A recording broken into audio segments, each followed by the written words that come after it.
Salut tout le monde, j'espère que vous allez bien.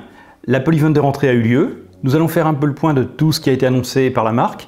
Alors, comme c'était quand même assez dense, sur 1h10, 1h15 à peu près, je vais décomposer ça en 3 vidéos. Et aujourd'hui, donc, dans cette première vidéo, nous allons voir l'Apple Watch. Alors, cette nouvelle mouture de la montre connectée de chez Apple, il n'y avait pas de véritable surprise, il n'y en avait même aucune puisque nous l'attendions. Par contre, là où il y avait pas mal de choses qui étaient attendues, c'était au niveau notamment du changement du design, on parlait éventuellement de l'intégration de nouveaux capteurs, et finalement, il n'en a rien été. L'Apple Watch Series 7, c'est exactement le même design que la Series 6, que la Series 5, que la Series 4.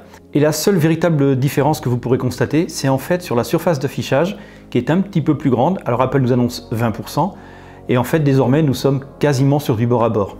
Alors 20% ça peut paraître grand, mais au final, comme c'est sur les côtés de l'écran, on gagne assez peu de choses. Donc hormis ça, extérieurement, il n'y aura strictement rien de nouveau, puisqu'il n'y a pas non plus de nouveaux capteurs. Alors ça, en ce qui me concerne, c'est un peu moins de surprise, parce que même si on parlait beaucoup depuis environ 1 an et demi de l'intégration d'un capteur de glycémie, en réalité, il y avait pas mal de voix discordantes depuis plusieurs mois qui disaient que ça ne serait certainement pas prêt avant l'année prochaine. Donc au final, ça correspond à peu près à ce à quoi je m'attendais à titre personnel. Donc déjà, la première déduction que l'on peut faire du lancement de cette Apple Watch Series 7, c'est que tous les leaks étaient complètement à l'ouest. Si on regarde maintenant à l'intérieur, est-ce qu'au niveau du hardware, il y a des changements? Eh bien écoutez, pour autant que je puisse en juger, la réponse est non. Je n'ai pas vu d'annonce de nouveaux processeurs, ceci dit c'est logique, il a été changé l'année dernière, donc il est normal de l'avoir encore cette année. Nous avons la même capacité de batterie, elle est strictement identique, là aussi c'est logique, puisqu'il y a le même design. Alors tout juste Apple nous mentionne-t-il qu'il va y avoir un petit gain très léger en termes d'autonomie. À mon avis, c'est tellement peu significatif qu'il ne faut pas en tenir compte. Et pour le reste, le hardware est strictement identique. Alors par contre, je vous parlais de la batterie qui est la même, donc attendez-vous plus ou moins à la même autonomie, c'est-à-dire une journée, une grosse journée, ça dépend un peu de votre usage. Par contre, là où il y a un changement, c'est sur la recharge. Et d'ailleurs, si on ne peut pas augmenter l'autonomie, le seul créneau sur lequel on puisse jouer, c'est effectivement sur la rapidité de recharge. Et de ce côté-là, Apple annonce donc un gain de 30% par rapport à la Series 6, ce qui est déjà très intéressant. Dans les faits, il nous annonce une recharge de 10 à 80% en 45 minutes si ma mémoire est bonne. Alors c'est bien, c'est bien. Je vous avoue que je suis un tout petit peu déçu. Moi, j'aurais plutôt espéré que ce temps de recharge se rapproche des 30 minutes. Mais bon, on ne va pas non plus bouder une amélioration. Mais finalement, quand on fait l'ensemble des différences entre l'Apple Watch Series 7 et l'Apple Watch Series 6, finalement, on en a fait le tour.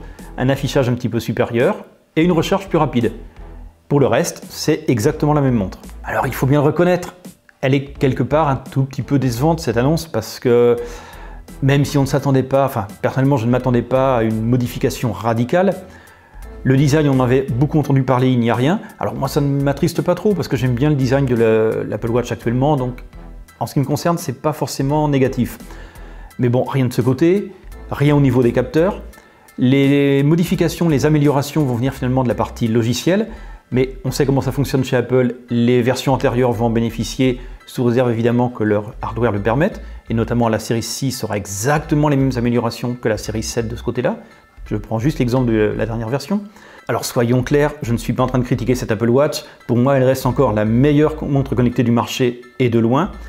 Nous verrons ce qu'il en est des nouvelles montres avec Wear OS. J'attends de voir un petit peu, il faut laisser passer quelques temps. Et l'écosystème, évidemment, n'est pas encore aussi riche. Donc, au moins pendant quelques mois, l'Apple Watch va rester vraiment le maître étalon en termes de montres connectées. Mais c'est vrai que l'évolution entre la 6 et la 7 est tellement faible que on est quand même pris un petit peu d'un regret. Pas mal ont noté que l'Apple Watch Series 7 était la seule annoncée et qu'il n'y avait pas d'évolution de l'Apple Watch SE qui a été lancée l'année dernière. Alors finalement, quand on regarde le peu d'évolution de la Series 7, finalement il est logique que la SE ne bouge pas. Je ne vois pas comment Apple aurait pu lui apporter des améliorations sans qu'elles viennent en concurrence relativement frontale avec des Series 4, Series 5 antérieures. Donc pour moi c'est cohérent, la SE reste sur le modèle de l'année dernière.